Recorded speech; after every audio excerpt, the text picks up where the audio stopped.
As-tu déjà vécu cette situation troublante?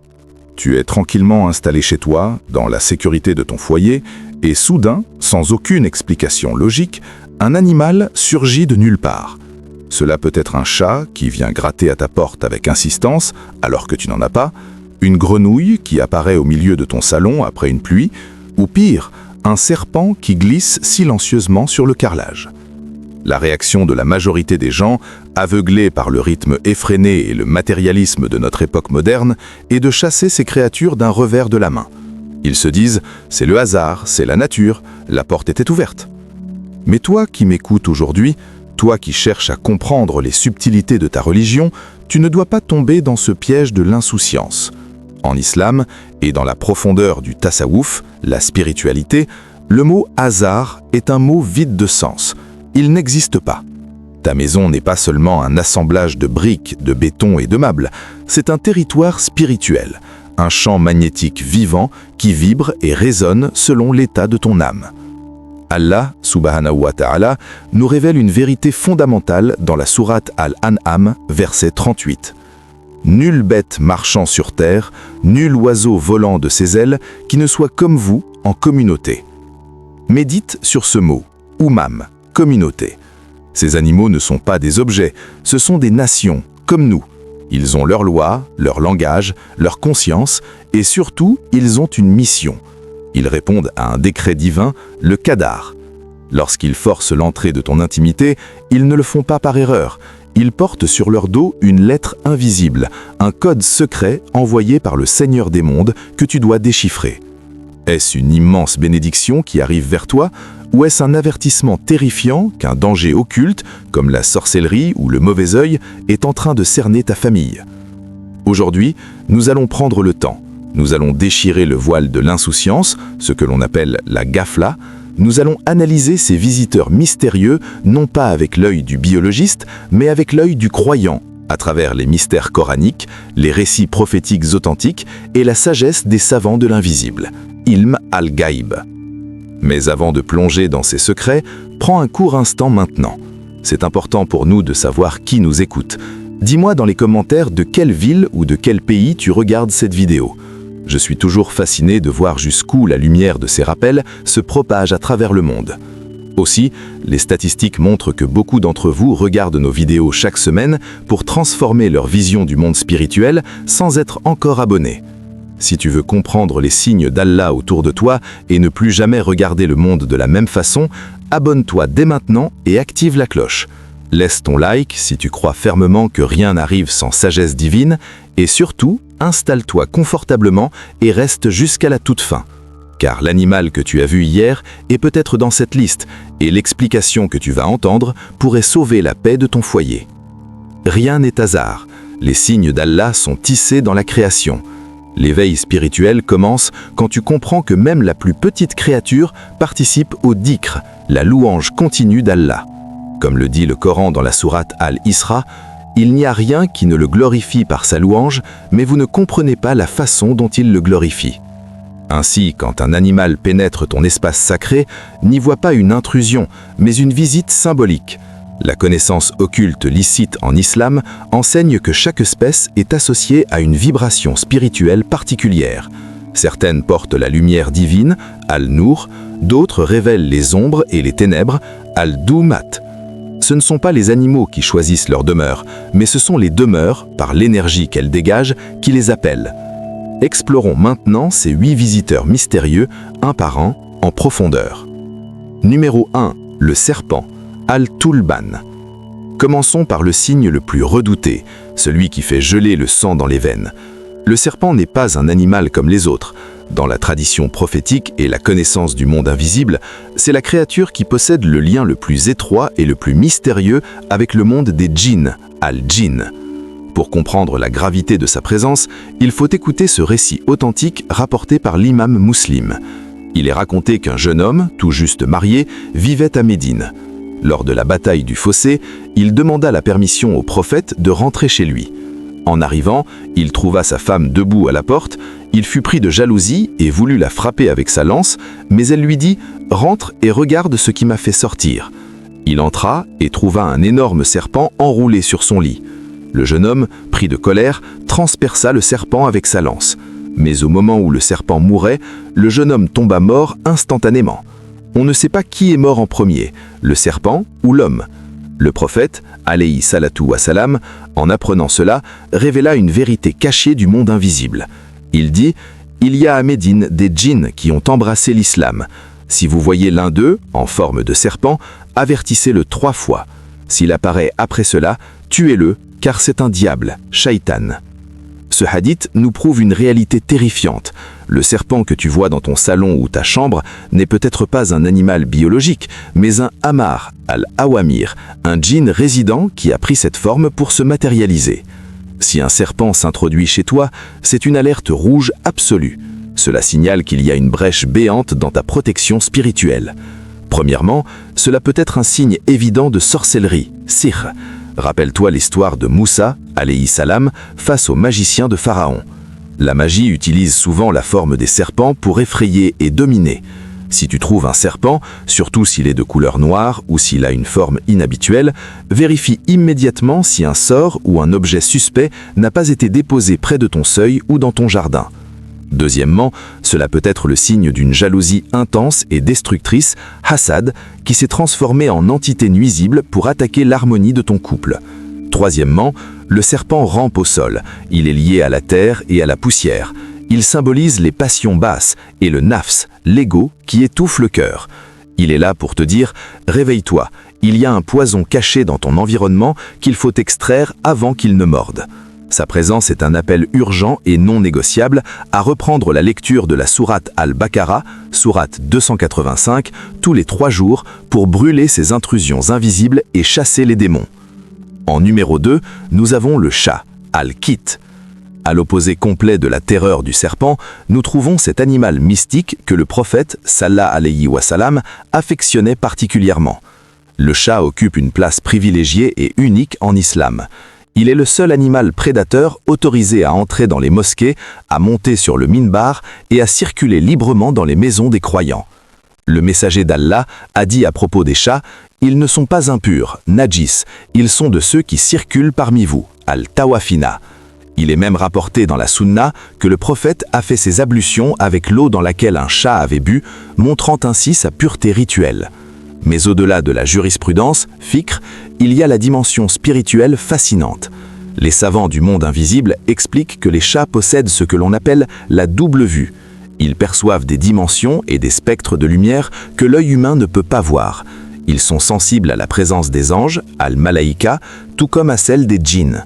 Si un chat errant, un chat que tu ne connais pas et qui n'appartient pas à tes voisins, choisit ta maison pour venir s'y reposer, c'est un signe magnifique de baraka, bénédiction. Les chats sont des créatures qui recherchent instinctivement les lieux où l'énergie est pure, apaisée et lumineuse. S'il vient dormir sur ton tapis de prière ou près de toi pendant que tu lis le Coran, c'est que ton espace dégage une énergie de paix, sakina, qui attire les êtres de lumière. Mais le chat est aussi un gardien vigilant. Sois très attentif à ses comportements étranges.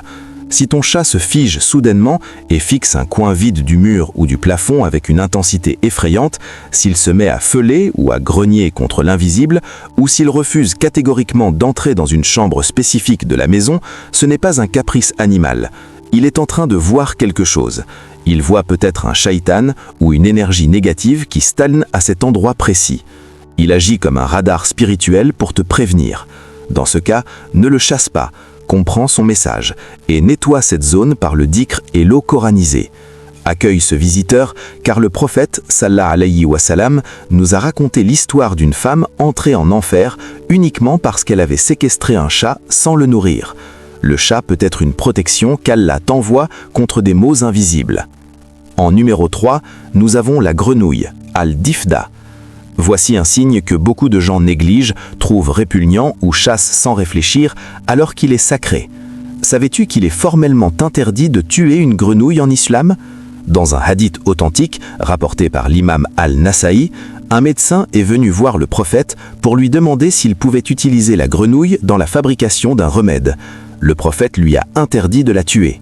Pourquoi cette interdiction ? Abdallah ibn Amr, un grand compagnon, a donné l'explication profonde. Ne tuez pas les grenouilles, car leur coassement est un tasbih, glorification d'Allah. Ce son que tu entends la nuit, que tu trouves peut-être bruyant, est en réalité une prière, une louange collective qui monte vers le ciel.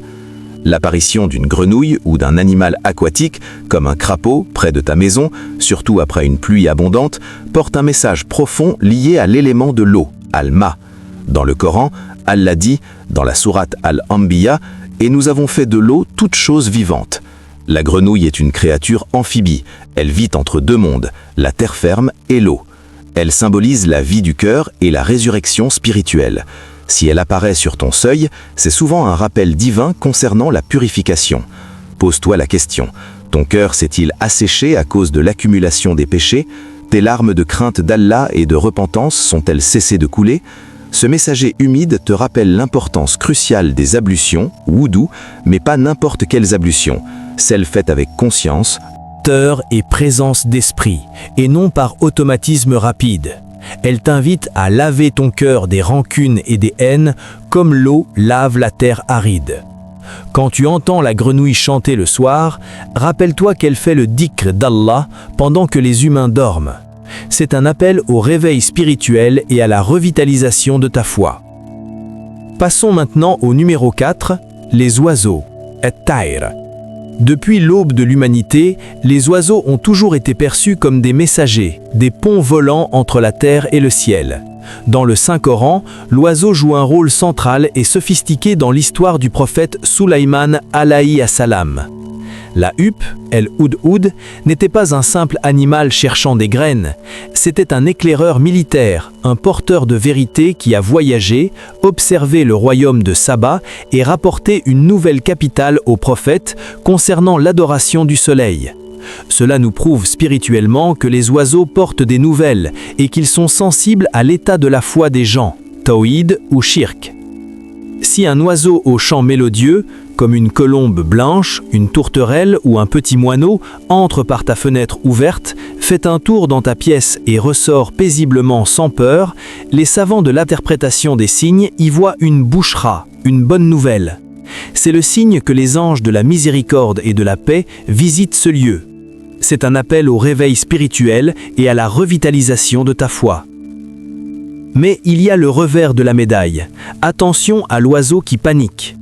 Si un oiseau entre par erreur et se met à se cogner violemment contre les murs, le plafond et les vitres, s'il perd ses plumes sous l'effet de la terreur, s'il semble piégé et incapable de trouver la sortie, c'est un miroir effrayant de l'âme des habitants de cette maison. Cela indique une détresse intérieure, une sensation d'étouffement spirituel. Cet oiseau paniqué te montre physiquement que les habitants de ce foyer sont piégés par les soucis de la dunya, le bas monde, qu'ils se cognent contre des murs imaginaires et qu'ils doivent impérativement libérer leur cœur par le repentir et le lâcher-prise avant de s'effondrer. En numéro 5, les fourmis, en-naml. Voici un phénomène très fréquent qui pose beaucoup de questions et qui inquiète de nombreuses familles, l'invasion massive et soudaine de ces petits insectes. Tu as beau nettoyer ta maison du sol au plafond, ne laisser aucune miette, utiliser les produits les plus forts, elles reviennent par milliers, en colonnes militaires organisées. Dans la philosophie islamique, rien n'est petit aux yeux d'Allah.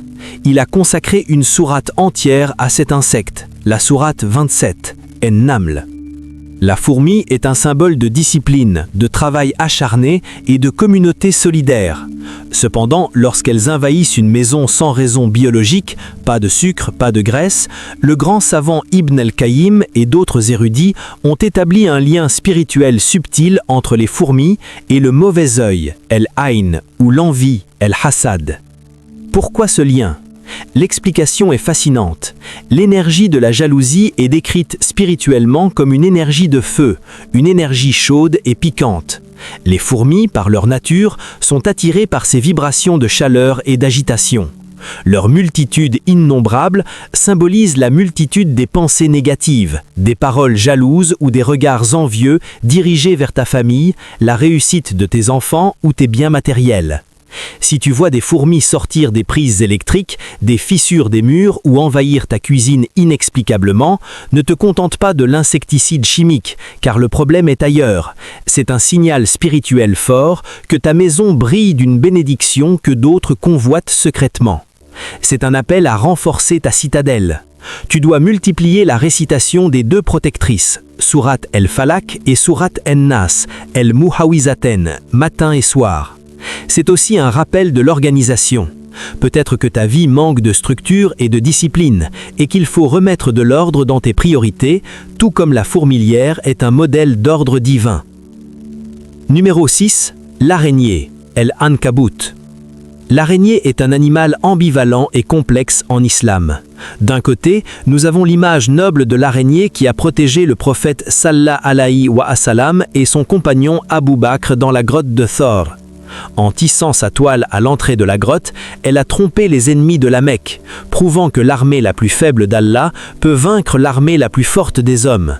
C'était une toile de protection divine. Mais lorsqu'on parle de l'intérieur de ta maison, l'araignée porte une autre signification, beaucoup plus sombre, basée sur le verset 41 de la sourate El-Ankabut, « Wa in awhana al-buyuti la baytul ankabuti » et la demeure la plus fragile est certes la demeure de l'araignée. Si ta maison se remplit de toiles d'araignée, surtout dans les coins hauts, les plafonds et les endroits peu fréquentés, c'est le signe spirituel de l'abandon, el-hajr, et de la négligence. Réfléchis un instant. L'araignée tisse sa toile là où il n'y a pas de mouvement, là où le balai ne passe pas. Spirituellement, elle s'installe là où le dhikr d'Allah a cessé. Là où le Coran ne se récite plus, l'énergie devient stagnante, immobile, morte. Sa présence est un diagnostic direct. La protection de ta famille est devenue aussi fragile qu'un fil de soie. Un coup de vent peut la détruire. Cela peut aussi annoncer des blocages financiers, une restriction du risque, subsistance, car la toile capture, retient et empêche la circulation de la baraka. Il est impératif de nettoyer ces toiles, mais ne fais pas que le ménage physique, fais le ménage spirituel. Remets du mouvement, de la vie et surtout la lecture du Coran à haute voix dans chaque pièce pour briser cette stagnation et chasser la pauvreté. Arrivons maintenant au numéro 7, le hibou et la chauve-souris. Ces créatures de la nuit portent le poids des ténèbres et du mystère.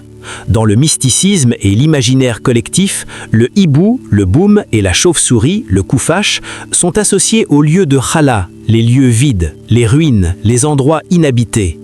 Si ces animaux s'approchent de ta maison habitée, s'ils viennent se percher sur ton toit ou crier à ta fenêtre, c'est un paradoxe effrayant. Pourquoi des animaux qui aiment les ruines viendraient-ils chez toi, là où il y a de la vie ? Cela ne signifie pas la mort physique de quelqu'un, comme le disent les superstitions populaires fausses qu'il faut rejeter, mais cela signale un danger plus grand, un vide spirituel. Ils sont attirés par l'obscurité, et dulumat. Si ta maison est un lieu où l'on ne prie jamais la nuit, Qiyam el-Layl, où l'on dort profondément dans l'insouciance totale pendant que les portes du ciel sont ouvertes et que les autres croyants invoquent Allah, ces animaux viennent occuper cet espace spirituel vacant. Le hibou, avec ses grands yeux qui percent la nuit, est un appel à la vigilance. Il te demande silencieusement « Pourquoi dors-tu alors que c'est l'heure de la rencontre avec ton Seigneur ? Pourquoi ta maison est-elle éteinte spirituellement ?» La chauve-souris, qui vit la tête dans le bas et fuit la lumière du soleil, symbolise la confusion, l'aveuglement et le renversement des valeurs, prendre le mal pour le bien. Leur présence est un appel radical à rallumer la lampe. Et la seule lampe qui chasse ces ténèbres n'est pas l'électricité, c'est la prosternation nocturne et la lecture du Coran aux abats. Et enfin, numéro 8, le margouillot, le gecko et la souris. Terminons par deux visiteurs indésirables pour lesquels il n'y a pas de débat mystique, mais un ordre prophétique clair et net. Le prophète, Sallallahu alayhi wa sallam, a ordonné de tuer le margouillot, el-wazag, et il l'a qualifié de foussaïque, petite bête perverse. Pourquoi tant de sévérité ? Dans le Sahih el-Bukhari, il est rapporté une histoire qui remonte au père des prophètes. Lorsque le prophète Ibrahim alayhi salam a été jeté dans le feu immense par le tyran Nimrod, toutes les bêtes de la terre, par compassion et soumission à Allah, essayaient d'éteindre le feu ou de prier pour lui. Toutes sauf une. Le margouillot soufflait sur le feu pour l'attiser et le rendre plus brûlant. C'est donc un animal porteur d'une énergie de trahison, de méchanceté et d'inimitié antienne envers la foi et les croyants. Sa présence en grand nombre dans une maison ne présage rien de bon. Elle signale souvent des disputes conjugales sans fin, des waswas, des chuchotements du mal et une atmosphère de conflit permanent dans la famille. Le laisser vivre chez toi, c'est accepter une énergie de discorde et de conflit. Quant à la souris, El Farah, le prophète l'a appelée une petite corruptrice. Il a dit dans un hadith que Satan utilise la souris pour renverser les lampes à huile et brûler les maisons des gens. Spirituellement, la souris représente les péchés cachés et sournois qui rongent des bénédictions petit à petit dans l'ombre comme elle ronge les câbles, les vêtements et les réserves de nourriture. Sa présence est un signe de négligence et de danger imminent. Elle t'indique que quelque chose de mauvais est en train de détruire tes acquis spirituels sans que tu t'en rendes compte. Il faut s'en débarrasser physiquement et spirituellement en demandant pardon pour nos péchés cachés avant qu'ils ne causent une catastrophe. Maintenant tu as la connaissance, tu as décodé les signes, tu sais ce que signifie chaque visiteur. Mais quelle est la grande leçon globale que tu dois emporter avec toi aujourd'hui ? Tu dois comprendre une vérité fondamentale qui changera ta vie et ta relation avec ton foyer. Ta maison est le miroir exact de ton âme. Dans la philosophie islamique, la maison n'est pas un abri neutre, fait de pierres muettes. C'est une extension de toi-même. Les anciens sages disaient « Ce que tu laisses entrer dans ta maison, tu l'autorises à entrer dans ton cœur ». C'est pourquoi le prophète sallallahu alayhi wa sallam nous a donné la clé ultime de la protection dans un hadith rapporté par l'imam Muslim. Ne faites pas de vos maisons des tombeaux. Certes, Satan fuit la maison dans laquelle est lue la sourate al-Baqarah. Une maison pleine de lumière divine, En-Nour, où l'on prie à l'heure, où l'on ne crie pas, où la musique vulgaire ne résonne pas, où les images interdites ne sont pas affichées, cette maison rayonne dans Le monde invisible, comme une étoile, brille dans le ciel pour nous. Les animaux nobles, les anges et la baraka sont irrésistiblement attirés par cette lumière. À l'inverse, une maison négligée, sombre spirituellement, où le nom d'Allah est oublié, attire inévitablement les créatures de l'ombre, les djinns et les nuisibles. La purification de ta maison ne commence pas par le balai. Elle commence par la purification de ton cœur et de tes intentions. Alors, la prochaine fois qu'un animal croise ton chemin ou force l'entrée de ton salon, ne le chasse pas aveuglément en criant « Arrête-toi un instant ». Respire et demande-toi avec humilité, quel message Allah m'envoie-t-il aujourd'hui? Est-ce un appel à la prière que j'ai délaissé? Un avertissement contre la jalousie que j'ignore? Ou une bonne nouvelle de paix pour me rassurer?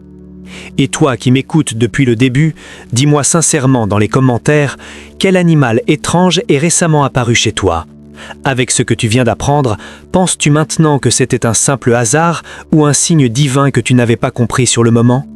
Partage ton expérience, c'est important pour notre communauté d'apprendre les uns des autres. Si cette vidéo t'a ouvert les yeux sur le monde invisible, n'oublie pas de t'abonner à notre chaîne pour continuer ce voyage fascinant vers la vérité. Que la paix d'Allah, sa miséricorde et sa baraka inondent votre foyer et vous protègent de tout mal.